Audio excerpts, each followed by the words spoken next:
ॐ भूर्भुवः स्वः तत्सवितुर्वरेण्यं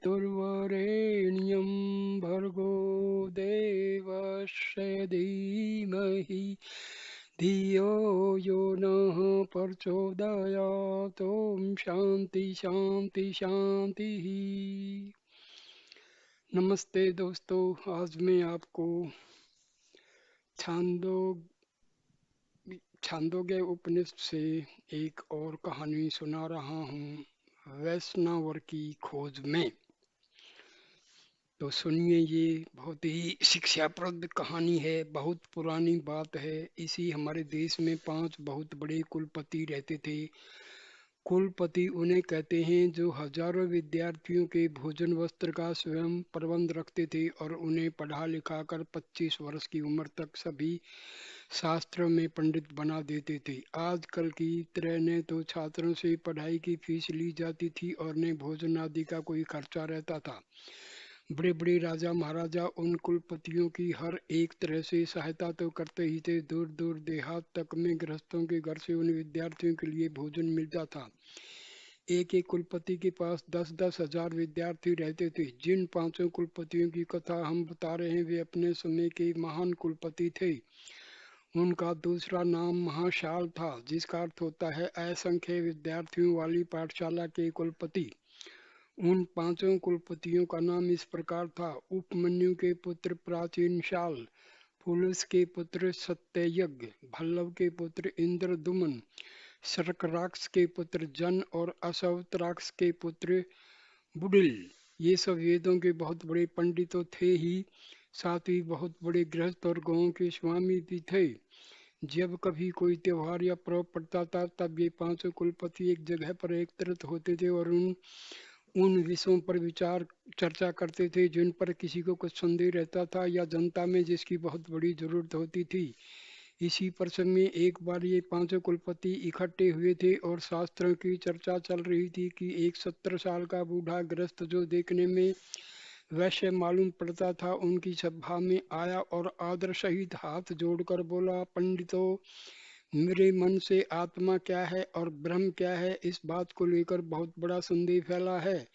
शास्त्रों की पुस्तकों में बहुत कुछ लिखा गया है मगर उससे वास्तविक संतोष नहीं होता और न वे सारी की सारी बातें मेरी समझ में ही आती हैं। आप सब हमारे देश के विख्यात पंडित यहाँ इकट्ठे हुए हैं, ऐसा संयोग फिर कभी नहीं मिलेगा। यही सोचकर मैं आया हुआ हूँ और प्रार्थना करता हूँ कि एक अबोध बच्चे की भांति मुझे सब तरह से अयोग्य समझकर मेरी इस शंका का निराकरण करें। कुलपतियों की गोष्ठी में थोड़ी देर के लिए सन्नाटा छा गया। सभी एक दूसरे का मुंह ताकने लगे। जिज्ञासु वैश्य भक्ति भाव से विनीत मुद्रा में बैठ गया। उसके उत्सुक हृदय से हर्ष के हिलोरे उठने लगे और कान कुलपतियों के वचनामृत का पान करने के लिए तैयार हो गए। पर कुलपति गण अभी तक मौन भाव से एक दूसरे के उत्तर देने का मौका ढूंढ रहे थे। परिणाम यह हुआ कि बड़ी देर तक सब के सब चुप बने रहे। अंत में उम्र में सबसे ज्येष्ठ उपमन्यु के पुत्र आचार्य प्राचीन शाल ने कहा, भद्र ब्रह्म और आत्मा संसार के जर्रे जर्रे में छिपा हुआ है, उसको अच्छी तरह से समझने की जरूरत है। अच्छा होगा कि आप किसी दूसरे दिन फुर्सत से आवें। अभी हम लोग एक दूसरे विषय पर विचार कर रहे हैं जिस पर कोई निर्णय नहीं हुआ है। उससे अवकाश पाकर आपको खुद बुलाएंगे। इस समय अक्षमा कीजिए। जिज्ञासु वैसे उठकर खड़ा हो गया और हाथ जोड़कर बोला, महात्मन, मेरी अशिष्टता को अक्षमा कीजिए। मैं जा रहा हूँ और जब आप फुर्सत पाए मुझे बुला लें। मेरा घर यहाँ से बहुत दूर नहीं है, आज्ञा पाते ही फिर सेवा में उपस्थित होऊंगा। कुलपतियों की एक बला टली। यूं किसी विद्यार्थी या पंडित को ब्रह्म या आत्मा के विषय में समझाने के लिए इन्हें कुछ भी सोचना नहीं पड़ता था।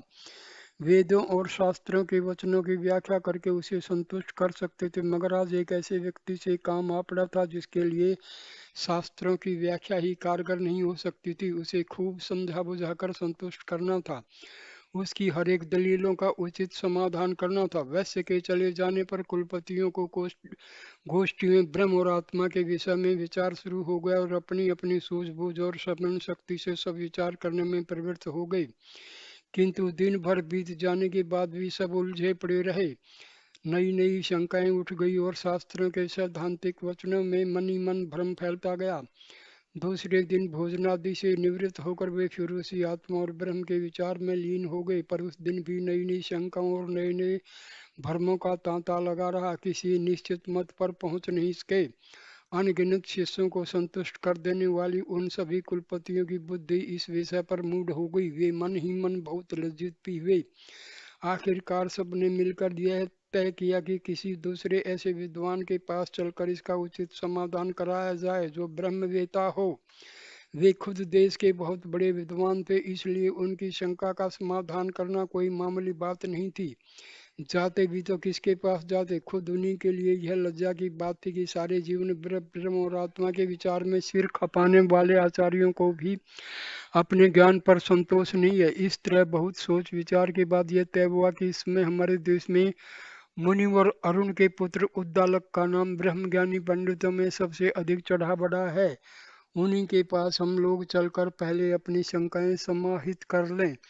वे आत्मरूप वैष्णवर को भली भांति जानते हैं। यह राय पक्की हो गई और दूसरे दिन प्रातःकाल वे सब के सब अरुण के पुत्र उद्दालक के आश्रम की ओर रवाना हो गए। उद्दालक का आश्रम वहां से बहुत दूर था। कई दिनों तक पैदल चलने के बाद पांचों कुलपति आश्रम के समीप पहुंचे।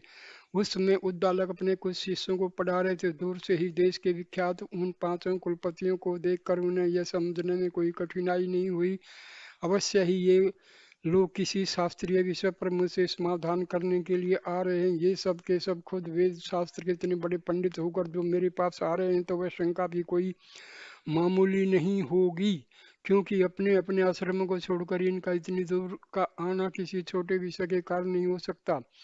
इनके प्रश्न का उत्तर देना सरल काम नहीं है। अभी मुझ में इतनी योग्यता नहीं है कि ऐसे विद्वानों के साथ शास्त्रार्थ कर सकूं। अच्छा यही होगा कि इन्हें किसी दूसरे आचार्य के पास भेजकर अपना पिंड छुड़ाऊं। उद्दालक शिष्यों के बीच बैठे बैठे ये विचार कर ही रहे थे कि वे सब एकदम समीप आ गए। शिष्यों समेत उठकर उद्दालक ने उन पांचों महान कुलपतियों का अभ्यागत सत्कार किया। कुशल मंगल पूछ लेने और अपने शिष्यों के चले जाने के उपरांत उद्दालक ने अपने अतिथियों से आने का प्रयोजन पूछा। उनमें से वयोवृद्ध प्राचीन शाल ने संक्षेप में अपनी बातें बता दी। उद्दालक की बात सच निकली। वह थोड़ी देर तक जो बिल्कुल चुप रहे, फिर मुस्कुराते हुए विनीत स्वर में बोले, भगवान आप सबके दर्शन का सौभाग्य प्राप्त कर शिष्य समेत में धन्य हो गया। अतिथि सत्कार के आचारों के अनुकूल मुझे इस सब तरह से आपको संतुष्ट और प्रसन्न करना चाहिए, पर मैं देख रहा हूँ कि मेरे दुर्भाग्य से आप सबको संतुष्ट करने वाली चीज मेरे पास नहीं है। आप सब हमारे देश के कुलपति में से बढ़कर एक हैं। ब्रह्म और आत्मा के विषय में आपकी शंकाओं का निराकरण करना मेरे बूते की बात नहीं है। मैं भी उतना ही बता सकूंगा जितना आप सब जानते हैं। मेरी जानकारी में इसमें के देश के राजा अशोकपति ही आपकी शंकाओं का समुचित समाधान कर सकते हैं। वे आत्मरूप वैष्णव के सुप्रसिद्ध जानकार हैं। इस विषय में उन्होंने बहुत अधिक अध्ययन और परिशीलन किया है। यदि हम सब लोग उनके पास चलें तो मुझे आशा है कि वे हमारी सारी शंकाओं का निराकरण कर ब्रह्म और आत्मा के संबंध में समुचित ज्ञान देंगे। उद्दालक की छल रहित बातों को सुनकर वे सब कुलपति एक दूसरे का मुंह देखने लगे। जीवन में ब्रह्म की महत्ता पर इतनी गहराई से सोचने का अवसर उन्हें नहीं लगा था। निरुपाय होकर वे सब दूसरे ही दिन प्रातःकाल केकय देश के राजा अशोकपति के पास चलने को राजी हो गए। केकय देश आजकल केकेशिया नाम से विख्यात है। उसमें भारत की सीमा वहां तक मानी जाती थी। महाराज दशरथ की रानी केकई उसी केकय देश के राजा की पुत्री थी। दूसरे दिन वे पांचों कुलपति उद्दालक के साथ सुदूर केकय देश की ओर पैदल ही रवाना हो गए। उस समय न रेल थी न हवाई जहाज। मुनियों को जो गृहस्थी में रहते हुए भी संसार के विषय भोगों से दूर रहते थे, हाथी घोड़ा की सवारी से कतई कोई संबंध नहीं था। उनके विद्या प्रेम का इससे बढ़कर दूसरा आदर्श क्या हो सकता है कि वे इतने बड़े विद्वान और मनीषी होकर भी पैदल ही केकय देश की ओर चल पड़े। रास्ते के दुर्गम पहाड़ी, नदियों और जंगलों को बहुत दिनों में पार कर वे केकय देश की राजधानी में पहुंच गए। राजा अशोकपति को उनके आने का जब समाचार विदित हुआ तो वे बहुत प्रसन्न हुआ। अपने पुरोहित और गुरु को साथ लेकर उसने उन सभी की अगवानी की और अतिथिशाला में लिबार जाकर उनके स्वागत समादर का विधिवत प्रबंध किया। भोजन आदि की व्यवस्था हो जाने के बाद वह उनसे पूर्ण विश्राम करने की प्रार्थना कर दूसरे दिन प्रातःकाल मिलने का वचन देकर रनिवास में चला गया। राजपुरोहित और राजगुरु भी दूसरे दिन प्रातःकाल मिलने की बात करके अपने अपने निवास की ओर चले गए। रास्ते की परेशानियों से थके हुए आचार्य ने वह रात बड़े आराम से बिता दी। दूसरे दिन ब्रह्म मुहूर्त में नित्य क्रम के अनुसार उनकी नींद टूटी और वे स्नान ध्यानादि से निवृत्त होकर राजा के आगमन की प्रतीक्षा में लग गई। राजा ने रात में अपने मन में सोचा था कि इन मुनियों का आगमन हमारे यहाँ निश्चय ही कुछ आर्थिक कठिनाइयों के कारण हुआ होगा। इसलिए उसने प्रातःकाल प्रधानमंत्री और कोषाध्यक्ष को बुलाकर एक एक कुलपति को देने के लिए एक एक सहस्र मुद्रा, सुवर्ण मुद्रा, 100 गाय और अन्य बहुत सी सामग्री के साथ अतिथिशाला में चलने का आदेश किया। इन सब सामानों को साथ लेकर वह अतिथिशाला में पहुंचा, जहाँ वे ब्रह्म जिज्ञासु की प्रतीक्षा में आतुर हो रहे थे। दंड प्रणाम के अनंतर राजा अश्वपति ने उन 6 आचार्यों से अपनी तुच्छ भेंट स्वीकार करने की विनत प्रार्थना करते हुए कहा, पूज्य ब्राह्मण, मेरी धृष्टता को अक्षमा कीजिए जो आप सबको इतनी दूर आना पड़ा। मैंने इधर आपके आश्रम के बारे में कोई जानकारी नहीं प्राप्त की कि वे किस प्रकार चल रहे हैं। आज आप सबको आया देखकर यद्यपि मुझे प्रसन्नता हो रही है, पर मन में मैं बहुत लज्जित भी। यह मेरी भेंट स्वीकार कीजिए। जिन अन्य वस्तुओं की आवश्यकता हो उनके लिए निसंकोच आदेश कीजिए, मेरा सर्वस्व आपका है। थोड़ी देर तक कुलपतियों में एक दूसरे की ओर ताकते रहे, फिर सबके मुख संकेत से उद्दालक ने मुस्कुराते हुए कहा, राजन, हमें आपके धन की कोई आवश्यकता नहीं है। आपकी कृपा से हम सबों के आश्रम निर्बाध रूप से चल रहे हैं। इतनी वस्तुएं ले जाकर हमें बेकार के झंझट नहीं बढ़ाने हैं। कृपया हमारी धृष्टता को अशिष्टता न समझिए। उद्दालक की बातों से राजा अश्वपति के हृदय को बड़ा धक्का लगा। उसने मन में सोचा कि ये सर्वश्रेष्ठ कुलपतिगण ब्रह्म के पूर्ण जानकार मुझे ये अपराधी और अधर्मी समझ रहे हैं, जो मेरा दिया हुआ धर्म स्वीकार नहीं कर रहे हैं। इस तरह थोड़ी देर तक अन्य कुलपतियों के उत्तर की प्रतीक्षा भी वह करता रहा, पर वे सब के सब चुप बैठे हुए थे। आखिरकार उसने अपने दिल की बात को प्रकट करते हुए कहा, मुनियों, मेरे राज भर में कोई चोर नहीं है, न कोई सूम है, न कोई शराबी है। ऐसा कोई द्विज मेरे राज्य में नहीं रहने पाता जो अग्निहोत्र न करता हो या वेदों का जानकार न कोई व्यभिचारी पुरुष है, न कोई व्यभिचारिणी स्त्री है। इस तरह मेरा धन सब तरह से शुद्ध है। फिर तब ऐसा कौन सा कारण है जो मेरे दिव्य धन को आप लोग नहीं लेना चाहते? राजा की विनीत बातों को सुनकर चहु वेदज पंडितों ने एक स्वर से कहा, राजन, हम लोग इतने धन की कामना से आपके पास इतनी दूर नहीं आए हैं। राजा अश्वपति को मुनियों के इस वाक्य से ये संदेह हुआ कि मेरा दिया हुआ धन बहुत कम है, ये इतने से अधिक धन या सम्मान प्राप्ति की आशा करके यहाँ आए हुए हैं।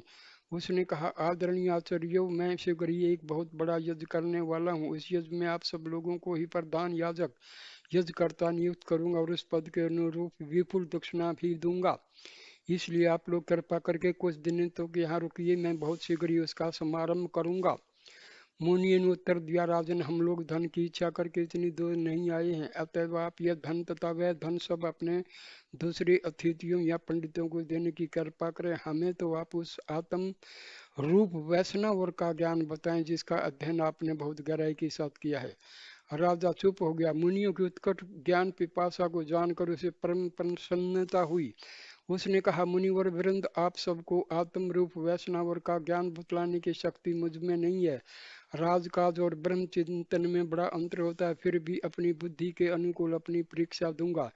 मैं चाहता हूं कि आप सब बहुत दूर से अनेक कठिनाइयों को झेल कर यहाँ आए हुए हैं, खूब विश्राम कर लें, तो कल प्रातःकाल इस विषय पर विशेष चर्चा की जाएगी। कुलपति गण सहमत हो गए। राजा अश्वपति मंत्री और कोषाध्यक्ष के साथ उन वस्तुओं को लेकर अतिथिशाला से बाहर चले आया।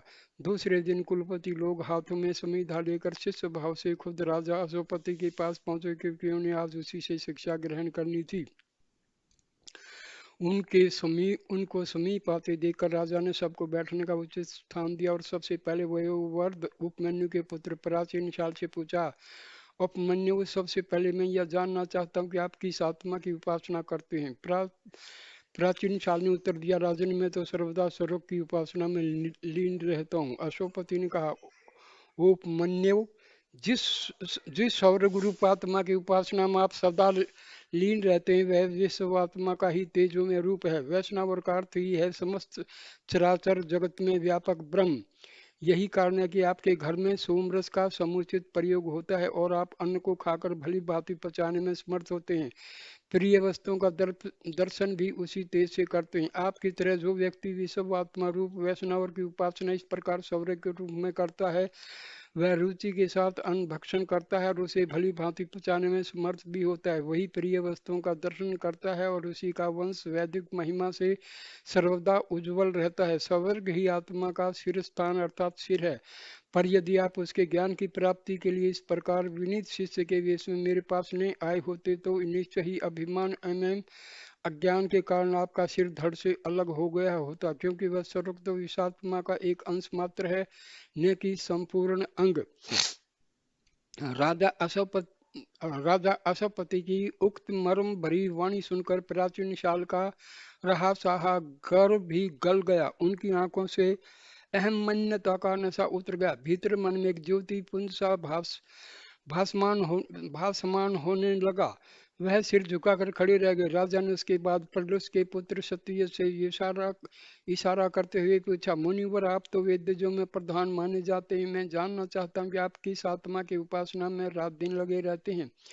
सत्ययज्ञ ने कहा, विनीत सवर में उत्तर दिया, राजन मैं तो तीनों बेला में भगवान भास्कर की आराधना किया करता हूँ। राजा अशोकपति ने कहा, मुनिवर आप जिस भास्कर रूप आत्मा की उपासना में तीनों बेला लगे रहते हैं, वह वैष्णव रूप आत्मा का ही स्वरूप है। यही कारण है कि आपके कुल में अनेक रूप दिखाई पड़ते हैं। रथों को खींचने वाले घोड़े या खच्चर आपकी आज्ञा का पालन करते हैं। आपकी दासियां भी मूल्यवान मुक्ताओं का हार पहनती हैं। आप सुरुचिपूर्ण अन्न को खाकर भली भांति पचाने में समर्थ हैं और सदा प्रिय वस्तुओं का दर्शन करते हैं। आपकी तरह जो व्यक्ति इस रूप में वैष्णव रूप आत्मा की उपासना करता है, वह भी अन्न खाकर पचाने में समर्थ होता है और प्रिय वस्तुओं का दर्शन करता है। उसके वंश में वैदिकों की महिमा सदा छाई रहती है और वही भास्कर वैष्णव और आत्मा की आंख है। पर यदि आप मेरे पास ज्ञान प्राप्ति के लिए नहीं आए होते तो अज्ञानता और अभिमान के कारण निश्चय ही आपकी दोनों आंखें फूट जाती, क्योंकि भास्कर सूर्य उस वैष्णव और आत्मा का केवल एक अंश है, पूर्ण अंश नहीं।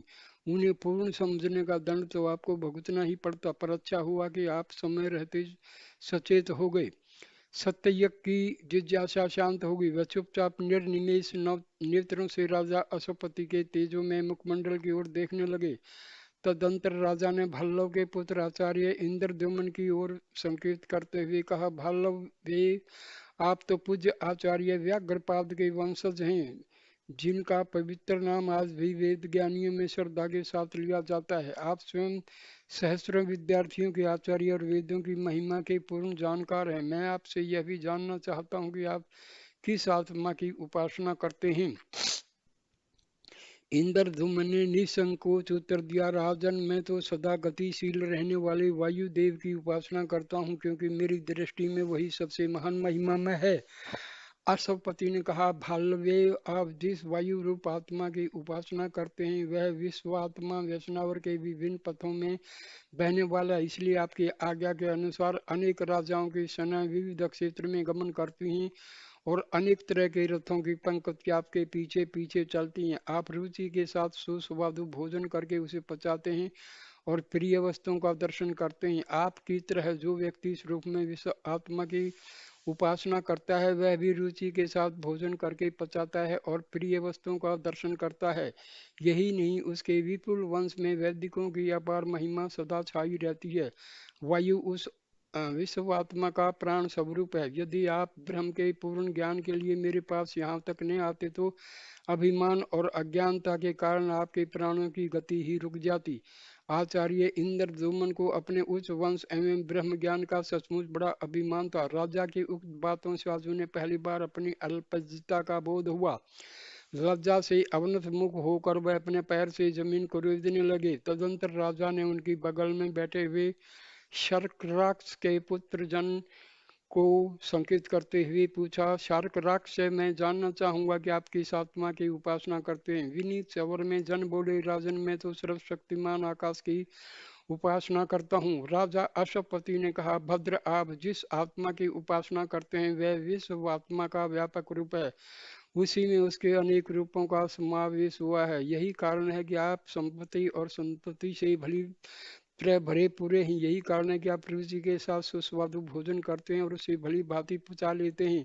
जो भी व्यक्ति आपकी तरह इस आकाश रूप में वैष्णव और आत्मा की उपासना करता है, वह रुचि के साथ सुस्वादु भोजन करता है और उसे भली भांति पचा लेता है। उसके विशाल कुल में सदा वैदिक महिमा छाई रहती है और वह सर्वदा प्रिय वस्तुओं और प्रियजनों का दर्शन करता है। यही आकाश उस वैष्णव और आत्मा का धड़ है। यदि आप मेरे पास पूर्ण ज्ञान प्राप्त करने के लिए न आए होते तो अज्ञानता और अभिमान के कारण आपका भी धड़ सूख जाता, क्योंकि आप केवल वैष्णव और आत्मा के एक ही अंग की उपासना कर रहे थे और उसे पूर्ण समझने का स्वांग भर रहे थे। आचार्य जन बाहर से कुछ लज्जित से पर भीतर भीतर बहुत प्रसन्न भी। उन्होंने हाथ जोड़कर राजा अश्वपति से कहा, राजन, आप बिल्कुल सच कह रहे हैं। मेरा अभिमान सचमुच बहुत बढ़ गया था। आपने मेरे ऊपर बड़ी कृपा की। तदंतर राजा अश्वपति ने अश्वतर के पुत्र आचार्य बुडिल की ओर हाथ उठाकर कहा, भद्र, आप आत्मा के किस स्वरूप की उपासना करते हैं? बुडिल ने विनम्र भाव से कहा, राजन, मैं तो जल की उपासना करता हूँ, क्योंकि मेरी दृष्टि में उससे बढ़कर शक्तिमान कोई दूसरी आत्मा नहीं है। राजा ने कहा, महाशय, आप सच बात कर रहे हैं। आप जिस आत्मा की उपासना करते हैं वह वैष्णव और आत्मा का वैभव है। यही कारण है कि आप श्री संपन्न और पुष्टिमान हैं। आपके रुचि पूर्वक भोजन करने और उसे भली भांति पचाने का भी यही कारण है। आप भी इसीलिए सदा प्रियजनों एवं प्रिय वस्तुओं का दर्शन करते हैं। आपकी तरह जो व्यक्ति इस जल रूप में विश्व आत्मा की उपासना करता है, वह सुस्वादु भोजन की अच्छी तरह पचाता है और सदा प्रियजनों एवं प्रिय वस्तुओं का दर्शन करता है। उसके कुल में आप ही की तरह चिरकाल तक वैदिकों की महिमा छाई रहती, किंतु यह सब होते हुए भी वह जल उस विश्व आत्मा का निम्न भाग है। यदि आप अभिमान अज्ञान में उस अल्प ज्ञान के भरोसे पड़े रहते और मेरे पास नहीं आते तो आपके शरीर का निम्न भाग नष्ट हो जाता। बेचारे बुडिल सहम कर अरुण के पुत्र उद्दालक की ओर देखने लगे। तदंतर राजा ने उद्दालक की ओर लक्ष्य करके, भद्र, आप तो ब्रह्म ज्ञानियों में सबसे अधिक प्रसिद्धि प्राप्त कर चुके हैं। मैं आपसे भी यही पूछ रहा हूँ कि भला आप किस आत्मा की उपासना में सदा लगे रहते हैं? उद्दालक ने निसंकोच भाव से कहा, राजन, मैं तो पृथ्वी की उपासना करता हूँ, क्योंकि इसी पर समस्त चराचर जगत टिका हुआ है। राजा अश्वपति ने उद्दालक को भी आड़े हाथों लिया। उसने कहा, आरुणि, आप जिस आत्मा की उपासना करते हैं वह वैष्णवर का चरण प्रांत या प्रतिष्ठा है। यही कारण है कि आप भी विपुल संतति और असंख्य पशुओं द्वारा प्रतिष्ठित हैं। यही कारण है कि आप रुचि के साथ भोजन करके उसे भली भांति पचाने की भी शक्ति रखते हैं और प्रिय वस्तुओं का दर्शन करते हैं। जो व्यक्ति विश्व आत्मा की उपासना आपकी तरह पृथ्वी रूप में करता है, वह भी रुचि के साथ भोजन करके उसे पचाता है और सर्वदा प्रिय वस्तुओं का दर्शन करता है। उसके विपुल वंश में चीरकाल तक ब्रह्म ज्ञान की महिमा छाई रहती है। किंतु जैसा कि मैं कह रहा हूँ कि यह पृथ्वी उस विश्व आत्मा का चरण प्रांत है। यदि आप उसे ही संपूर्ण विश्व आत्मा समझकर मेरे पास ज्ञान के लिए न आए होते तो आपके चरणों की चलने की शक्ति सर्वथा नष्ट हो गई होती। उद्दालक भी चुप होकर इधर उधर बगलने झांकने लगे। तदंतर राजा अश्वपति ने उन 6 आचार्यों को संबोधित करते हुए कहा कि महानुभाव, आप लोग वैष्णव और आत्मा को इस तरह अनेक रूपों में समझकर अन्न ग्रहण करते हैं, पर जो व्यक्ति उसके उस विश्व रूप की उपासना करता है जो पृथ्वी से आकाश तक के समस्त प्रदेशों में छाया हुआ है और जो अहम का मूल बीज रूप है, वह समस्त स्वरूपों में और समस्त लोकों में और समस्त आत्माओं में अन्न ग्रहण करता है। आप में और उसमें यही भेद है। कुलपतियों में से वयोवृद्ध प्राचीन शाल ने विनीत स्वर से फिर पूछा, राजन, उस विश्व आत्मा के विराट स्वरूप को हम यथार्थ रूप में किस प्रकार जान सकते हैं?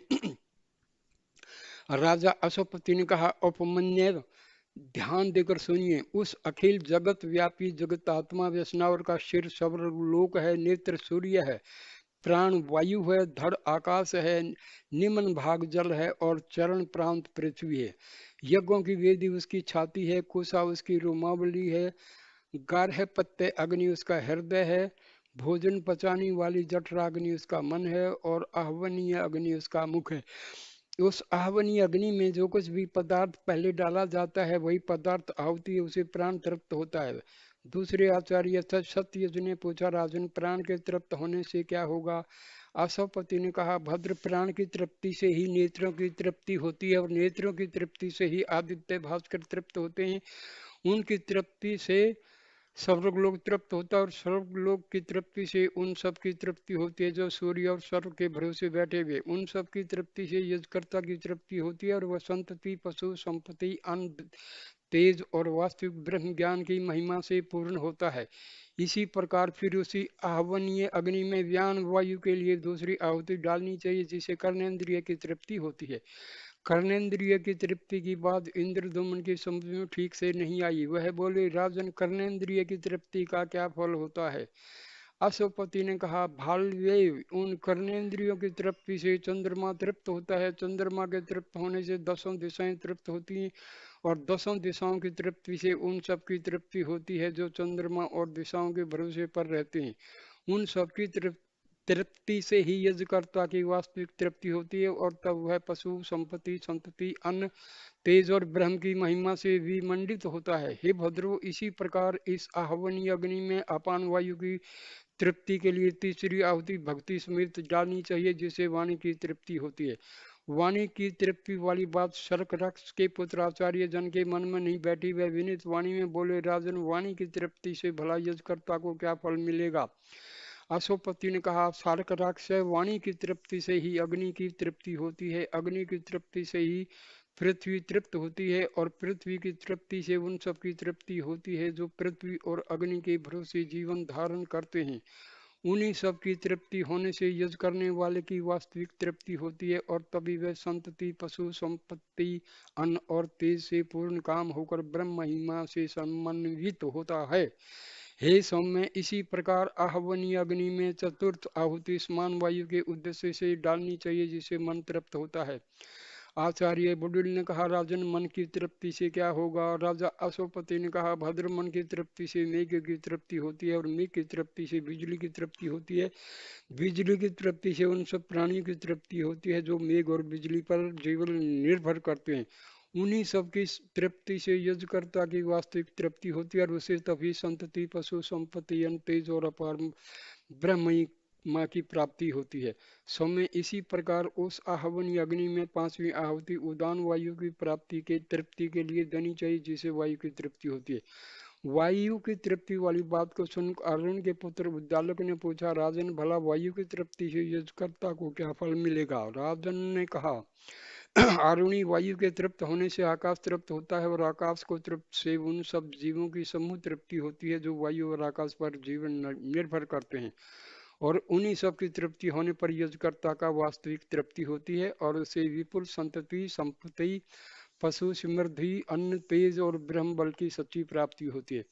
आचार्यों, जो व्यक्ति इन बातों को जाने बिना यज योगादि करता है उसको वैसा ही फल मिलता है जो दहकते अंगारों को छोड़कर राख की ढेर पर आहुति डालता है। इसके विपरीत जो व्यक्ति इन सब बातों को भली भांति समझ बूझ कर यज करता है उसका यज सब लोकों में सब रूपों में और आत्मा के सब विधियों से समन्वित होता है। उसी को यज का पूरा फल प्राप्त होता है। जिस प्रकार दहकते आग में पुआल का सूखा तिनका डालने पर तुरंत भस्म हो जाता है उसी प्रकार इन सब बातों का तत्व समझकर यज करने वाले व्यक्ति के सब कायिक वाचिक और मानसिक पाप जलकर अपने आप भस्म हो जाते हैं।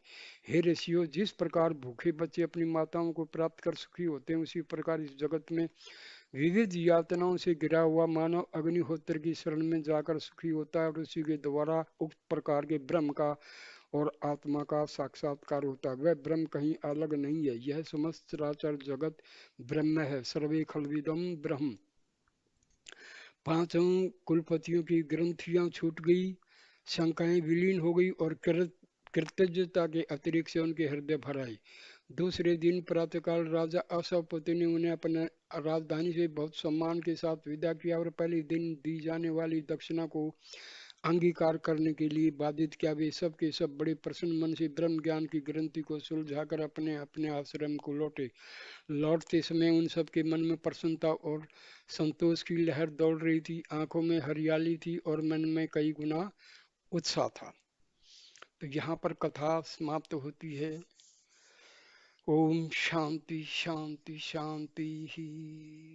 नमस्कार नमस्कार नमस्कार।